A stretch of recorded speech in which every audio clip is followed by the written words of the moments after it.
नमस्कार मंडळी, एकदम पॉझिटिव्हिटीने मी व्हिडिओची सुरुवात आज करत आहे. मस्त सकाळची माझी देवपूजा चालू आहे. खूप प्रसन्न वाटतं जेव्हा पण आपण देवपूजा करतो तेव्हा घरामध्ये एक पॉझिटिव्ह एनर्जी तयार होत असते आणि आपल्यामध्ये पण एक पॉझिटिव्हिटी तयार होते. प्रत्येक आपल्या फॅमिली मेंबरमध्ये पॉझिटिव्हिटी तयार होते आणि खूप प्रसन्न वाटतं जेव्हा केव्हा देवपूजा आपण करतो तेव्हा. आणि इथे ह्याचं खेळणं चालू होतं, मध्ये मध्ये डोकावणं चालू होतं मोबाईलमध्ये. आणि तो पण रोज बसतो बरं का माझ्यासोबत देवपूजा करताना, पण आज त्याचं खेळणं चालू होतं त्यामुळं मग त्याला मी बस म्हणत होते पण तो काही बसत नव्हता. म्हटलं ठीक आहे, तुला जे करायचं ते कर, तोपर्यंत मी देवपूजा करून घेते. आणि मस्त मी मनापासून देवपूजा चालू होती माझी.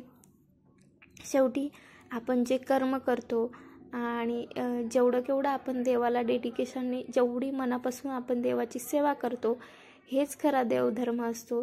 ना की आपण खूप उपवास तापास करणे, वारीला जाणे किंवा मग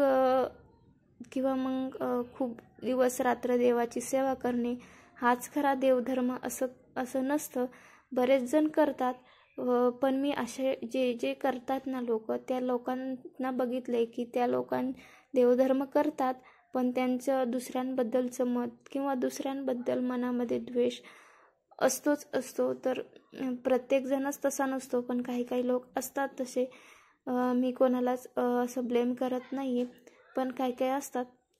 सो माझं असं मत आहे की तुम्ही देवपूजा वगैरे करता तर तसं मन पण तुमचं साफ ठेवा आणि इतरांबद्दल चांगले विचार, चांगल्या भावना ठेवा मनामध्ये.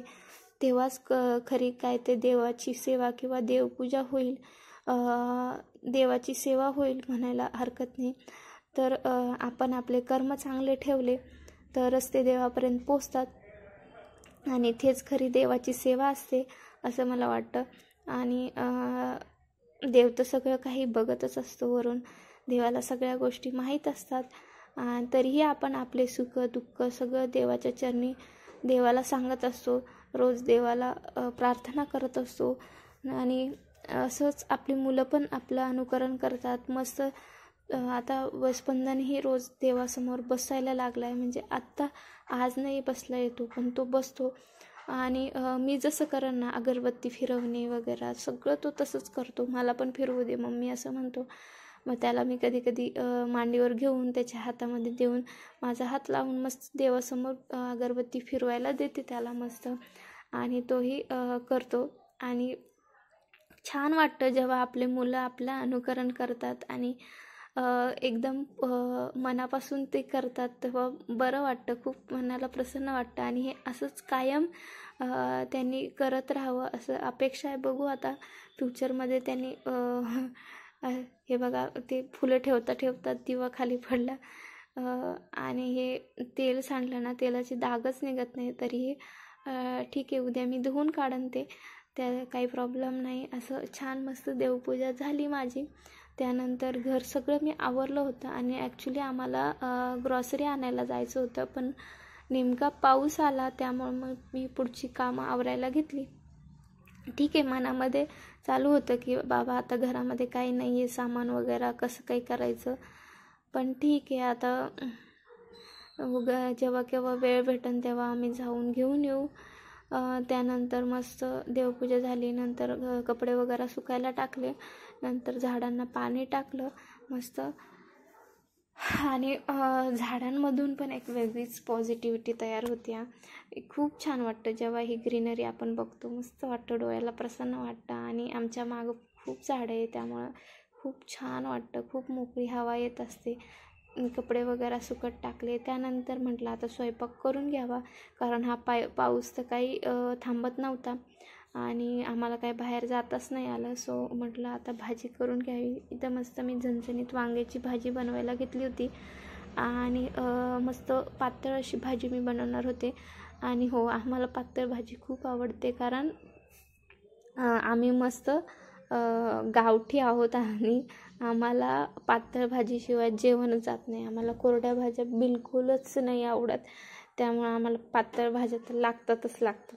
सो आम्हाला एक 2 टाईम नाही पण 1 टाईम तरी पातळ भाजी तर लागते. सो आम्ही मस्त मी तेलामध्ये जिरे मोहरी टाकली आहे, मस्त झणझणीत घरचा मसाला टाकला आहे, लाल मिरची पावडर टाकली आहे आणि हळदी पावडर टाकली आहे आणि मस्त हा मसाला तेलामध्ये फ्राय करून घ्यायचा.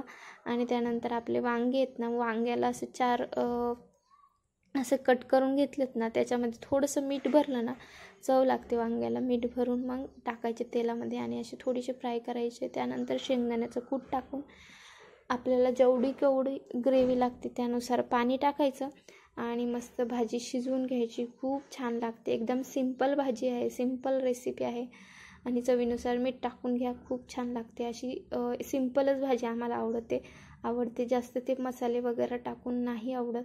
काळ्या मसाल्याची भाजी तर एवढी आवडतच नाही. अशीच भाजी आम्हाला आवडते. सो आम्ही अशीच बनवतो भाजी रेग्युलर. कधीतरी मी काळ्या मसाल्यातली बनवते, पण रेग्युलर तर अशीच भाजी, सिंपल अशी भाजी आम्हाला आवडते. सो आम्ही बनवतो. मस्त भाजी वगैरे बनवून झाली, सगळं घर वगैरे आवरून झालं. म्हणजे घर तर ऑलरेडी आवरलंच होतं. किचनवरचं सगळं सामान वगैरे ठेवलं जशाच तसं. त्यानंतर मग भाकरी वगैरे करून घेतल्या. भाकरी तर काही 2च बनवायच्या होत्या, कारण 2 भाकरी आम्हाला सफिशियंट आहेत.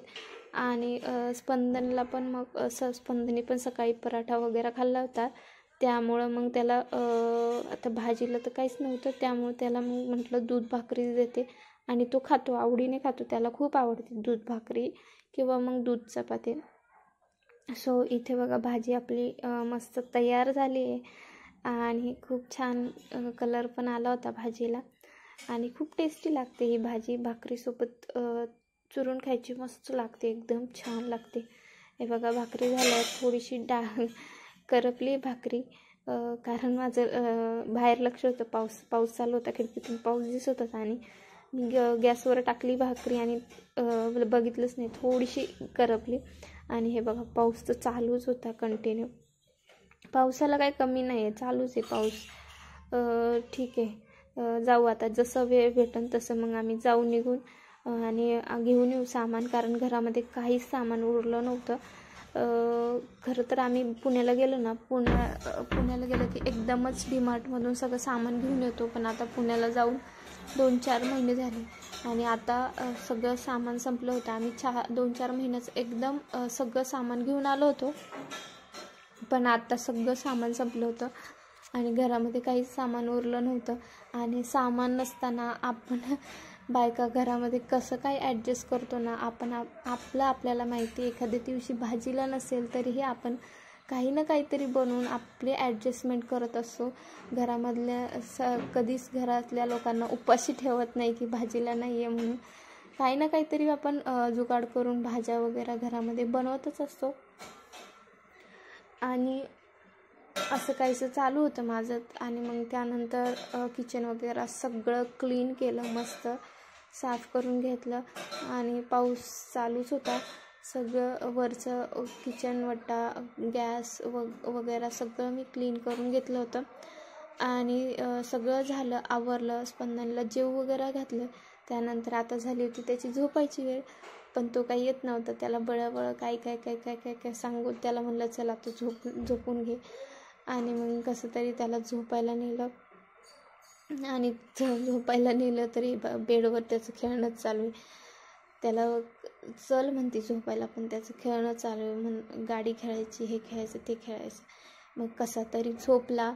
आणि त्यानंतर 4 वाजता उठल्याच्या नंतर मग आता त्याला जायचं होतं बाहेर खेळायला घेऊन. तर त्याला घेऊन चालले होते बाहेर. मस्त बघा शूज, पॅन्ट वगैरे सगळं आवरून मस्त चाललो होतो आम्ही खेळायला बाहेर.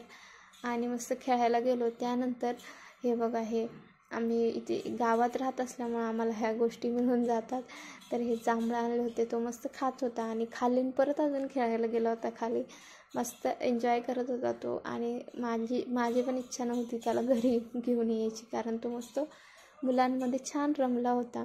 व्हिडिओ कसा वाटला नक्की सांगा. व्हिडिओला लाईक, शेअर आणि सबस्क्राईब करा. Bye bye.